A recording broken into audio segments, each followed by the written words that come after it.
Olá, bem-vindo ao meu momento leitura bíblica, a Bíblia narrada, hoje, 13 de abril de 2024, Neemias 1. Esta é a história de Neemias, filho de Acalias, no mês de Quisleu, no ano 20 do reinado de Artaxerxes, rei da Pérsia. Eu, que me chamo Neemias, estava em Susa, a capital do país. Anani, um dos meus irmãos, chegou de Judá com um grupo de outros judeus. Então eu pedi notícias da cidade de Jerusalém e dos judeus que haviam voltado do cativeiro na Babilônia. Eles me contaram que aqueles que não tinham morrido e haviam voltado para a província de Judá estavam passando por grandes dificuldades. Contaram também que os estrangeiros que moravam ali por perto os desprezavam.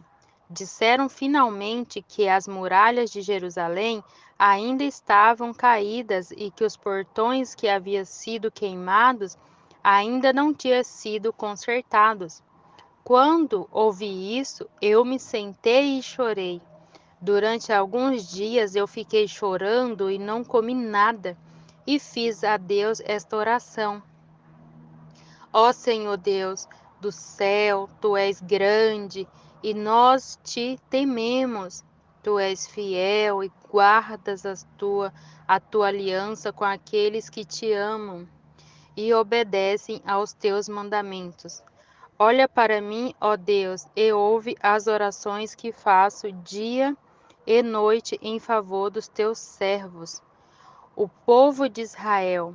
Ó povo de Israel, eu confesso que nós, o povo de Israel, temos pecado. Os meus antepassados e eu temos pecado. Com os nossos atos temos pecados contra ti e não temos obedecido aos teus mandamentos. Não temos obedecido às leis que nos destes por meio de Moisés, teu servo. Lembra agora do que disseste a ele? Se vocês, o povo de Israel, forem infiéis a mim, eu os espalharei entre as outras nações. Mas, se depois disso vocês voltarem para mim e obedecerem aos meus mandamentos, eu os trarei de volta para o lugar que escolhi para ali ser adorado.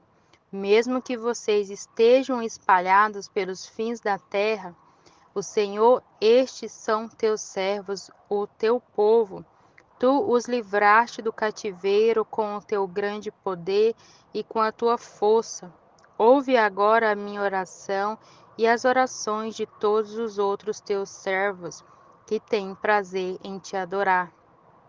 Fazer com que eu tenha sucesso hoje e que o rei seja bondoso comigo. Nesse tempo eu estava encarregado de servir vinho ao rei. Neemias 2. O que vou contar aconteceu 4 meses mais tarde, no 20º ano do reinado de Artaxerxes. Um dia, quando o rei estava jantando, eu peguei vinho e o servi.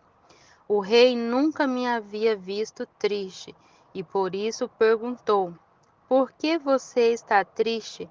Você não está doente? Portanto, deve estar se sentindo infeliz.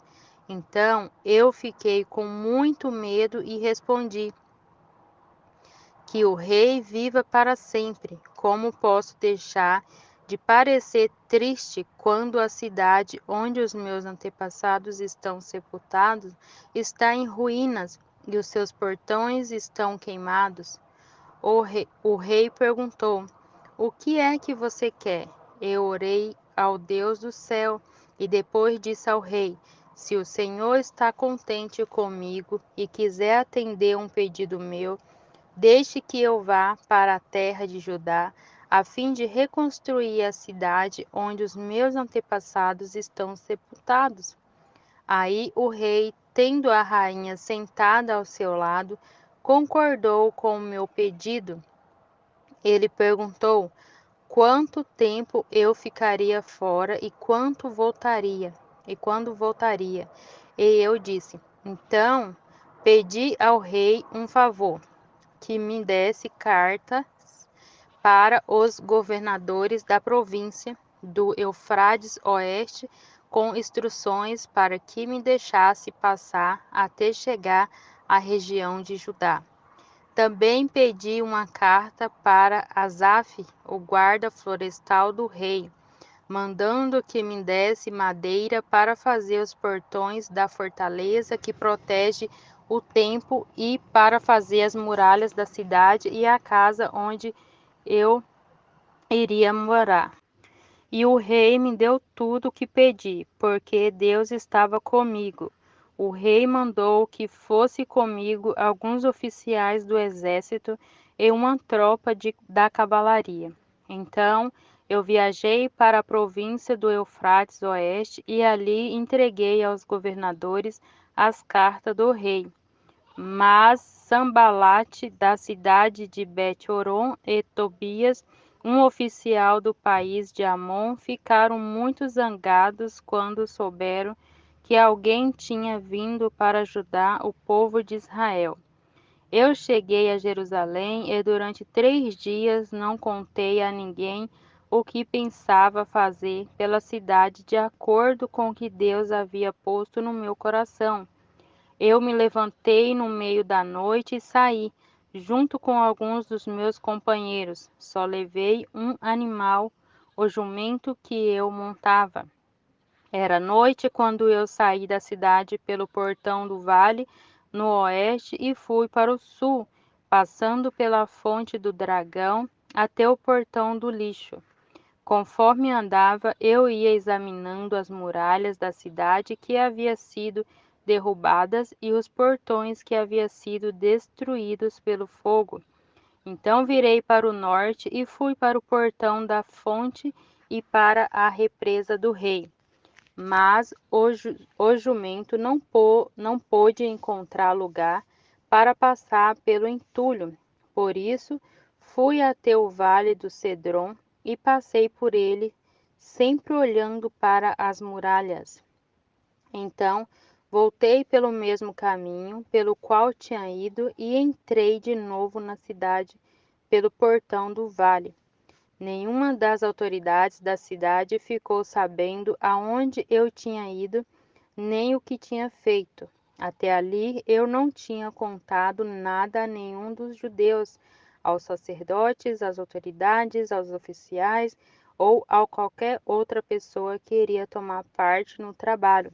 Mas, ai, aí eu lhe disse: veja como é difícil a nossa situação. A cidade de Jerusalém está em ruínas e os seus portões foram destruídos. Vamos construir de novo as muralhas da cidade e acabar com esta vergonha. Então contei a eles como Deus havia me abençoado e me ajudado, e também contei o que o rei me tinha dito. Eles disseram: vamos começar a reconstrução, e se aprontaram para começar o trabalho. Porém, Sambalate, Tobias e um árabe chamado Gesem souberam do que estavam fazendo. Eles começaram a rir e a caçoar de nós, e disseram: o que é que vocês estão fazendo? Vocês vão se revoltar contra o rei. Eu respondi: o Deus do céu nos dará sucesso. Nós somos servos dele e vamos começar a construir. Mas vocês não podem ser donos de nenhuma propriedade em Jerusalém. Não têm nenhum direito de cidadãos e não têm nenhuma parte nas tradições religiosas do povo de Israel. Neemias 3. As muralhas da cidade foram reconstruídas da seguinte maneira: Eliasibe, o grande sacerdote, e os seus colegas sacerdotes reconstruíram o portão das ovelhas.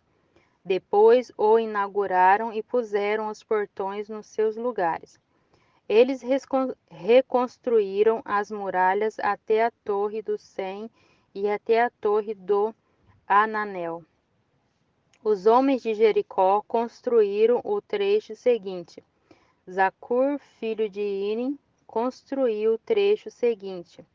O grupo de famílias de Azenar construiu o portão dos peixes.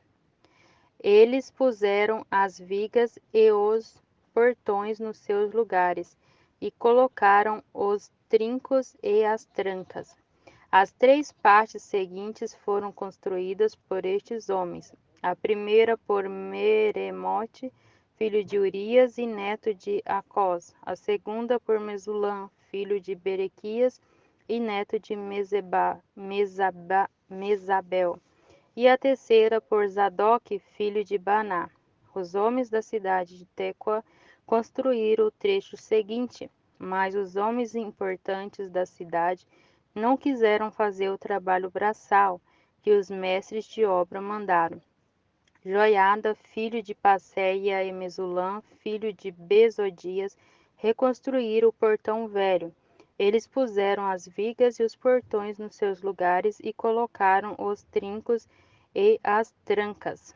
Melatias de Gibeão, Jadom de Meronote e os homens da cidade de Gibeão e de Mispa construíram o trecho seguinte, chegando até a casa do governador da província do Eufrates Oeste. Uziel, filho de Araias, que era ourives, construiu o trecho seguinte. Ananias, que era perfumista, construiu o trecho seguinte até a muralha larga. Refaías, filho de Ur, governador de metade do distrito de Jerusalém, construiu o trecho seguinte.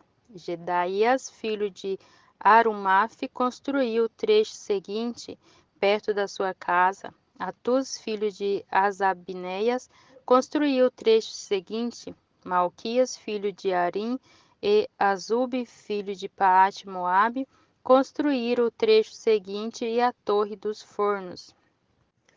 Salum, filho de Aloés, governador da outra metade de Jerusalém, construiu o trecho seguinte. As suas filhas o ajudaram no trabalho.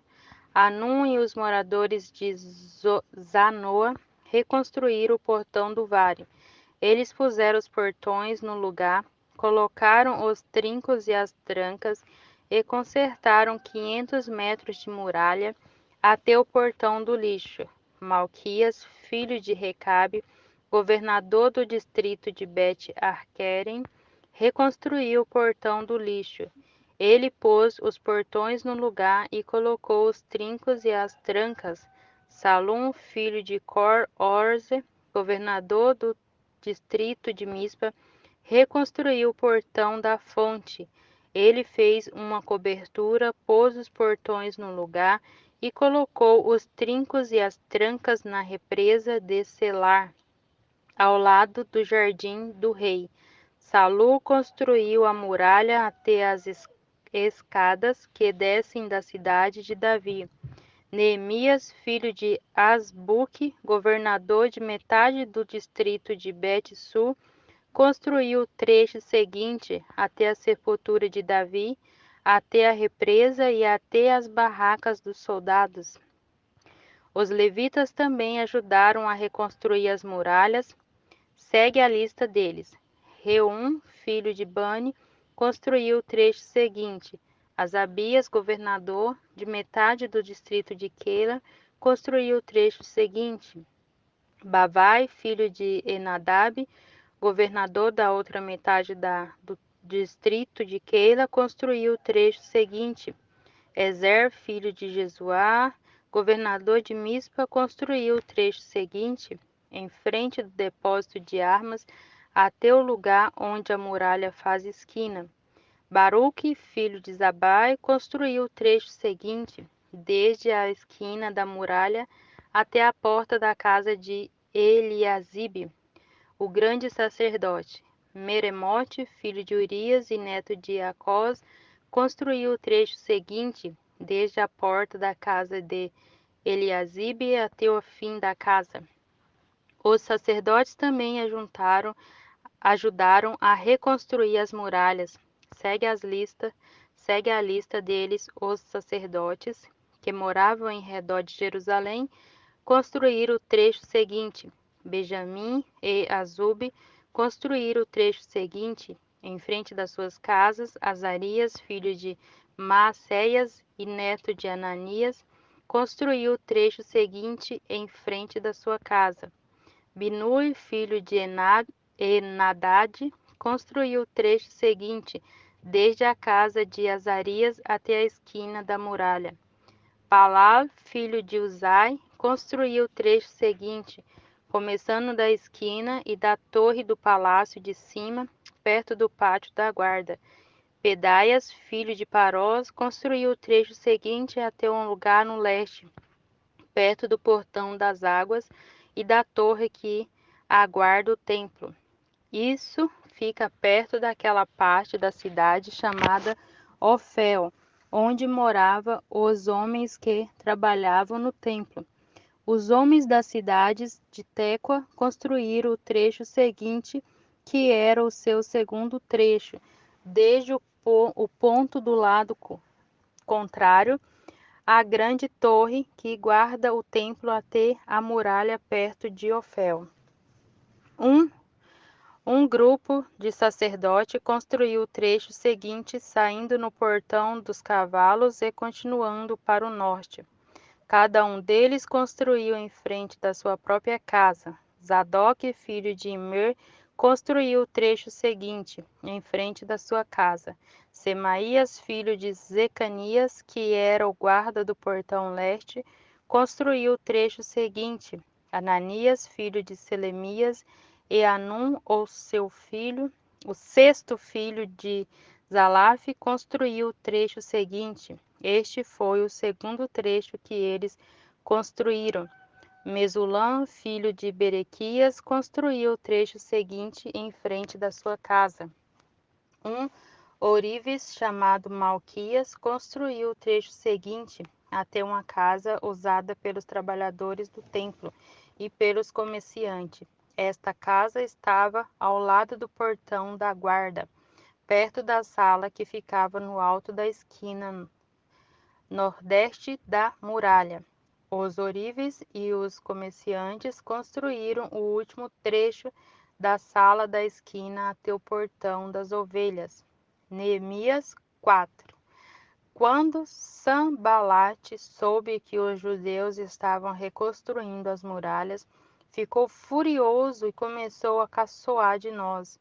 Diante dos seus companheiros e do exército dos samaritanos, ele disse: o que é que esses judeus miseráveis estão fazendo? Será que eles pretendem reconstruir a cidade? Será que eles pensam que, oferecendo sacrifícios, poderão acabar o trabalho em um dia? Será que, dos montões de entulhos e das pedras que foram queimadas, eles podem tirar pedras para a construção? Tobias, que era do país de Amon, estava com ele e disse: que tipo de muralha eles poderão construir? Até mesmo uma raposa poderia derrubá-la. O, o nosso Deus escuta como eles caçoam de nós, faz que a zombaria caia sobre a cabeça deles mesmos, que tudo o que eles têm seja roubado e que eles sejam levados prisioneiros para uma terra estrangeira. Não perdoe-os o mal que eles fazem e não esqueça os seus pecados, pois insultaram a nós que estamos construindo. Então continuamos a reconstruir as muralhas e logo elas já estavam na metade da sua altura. Total, porque o povo estava animado para trabalhar. Sambalate e Tobias e os povos da Árbia, Amon e Asdote ficaram muito zangados quando souberam que nós estávamos continuando o trabalho de reconstrução das muralhas de Jerusalém e que as suas brechas já estavam sendo fechadas.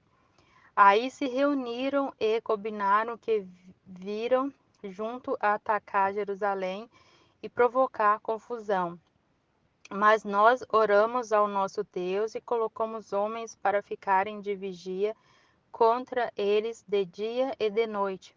O povo de Judá cantava uma canção assim: os carregadores já estão cansados e ainda há muito entulho para carregar. A construção desta muralha, quando vamos terminar?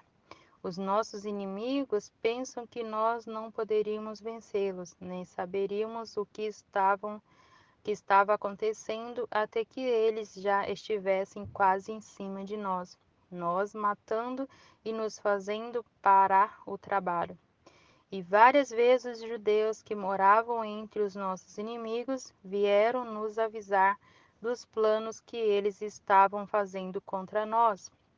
Então eu armei o povo com espadas, lanças e arcos e flechas e os coloquei por grupos de famílias atrás da muralha, em todos os lugares onde ela ainda não estava consertada. Eu vi que o povo estava preocupado e por isso disse a eles e às suas autoridades e aos seus oficiais: não tenham medo dos nossos inimigos. Lembre como Deus, o Senhor, é grande e terrível, e lutem pelos seus patrícios, pelos seus filhos, suas esposas e seus lares. Os nossos inimigos ficaram sabendo que nós havíamos descoberto o que eles estavam planejando e compreenderam que Deus havia atrapalhado seus planos. Então, todos nós voltamos para o nosso trabalho na reconstrução das muralhas. Daí em diante, metade dos homens trabalhavam enquanto os outros ficavam de guarda, armados com lanças, escudos, arcos e flechas e armaduras. E as autoridades deram todo o seu apoio às pessoas que estavam reconstruindo a muralha. Cada pessoa carregava materiais de construção numa das mãos e na outra carregava uma arma. E todos os que trabalhavam levavam uma espada na cintura. O vigia que devia tocar a corneta para dar o alarme ficava perto de mim. E eu disse ao povo e aos seus oficiais e às suas autoridades: o trabalho é muito espalhado e por isso nós ficamos muito longe uns dos outros nas muralhas. Se vocês ouvirem a corneta tocando o alarme, reúna-se em volta de mim. O nosso Deus lutará por nós. E assim, todos os dias, desde o nascer do sol até a hora em que as estrelas apareciam de noite, metade de nós trabalhavam nas muralhas enquanto os outros ficavam de guarda, armado com lanças. Nesta mesma época, eu também disse aos encarregados do trabalho que eles e todos os seus ajudantes precisavam passar a noite em Jerusalém, para que assim nós pudéssemos trabalhar de dia e servir como vigia da cidade à noite. Nem eu, nem os meus companheiros, nem nenhum dos meus empregados ou guardas-costas tiravam as nossas roupas, nem mesmo para dormir, e todos nós estávamos sempre com as nossas armas nas mãos. Neemias 5. Algum tempo depois, muitas pessoas, tanto homens como mulheres, começaram a reclamar contra os seus patrícios judeus. Alguns diziam: as nossas famílias são grandes e precisamos de trigo para nos alimentar e continuarmos vivos. Outros diziam: para não morrermos de fome, nós tivemos de penhorar os nossos campos, as nossas plantações de uvas e as nossas casas, a fim de comprar trigo. E outros ainda disseram: tivemos de pedir dinheiro emprestado para pagar ao rei os impostos sobre os nossos campos e plantações de uva. Acontece que nós somos da mesma raça dos nossos patrícios judeus e os nossos filhos são tão bons como os deles. No entanto, nós temos de fazer com que os nossos filhos trabalhem como escravos. Algumas das nossas filhas já foram vendidas como escravas. Não podemos fazer nada para evitar isso, pois os nossos campos e as nossas plantações de uvas foram tomados de nós.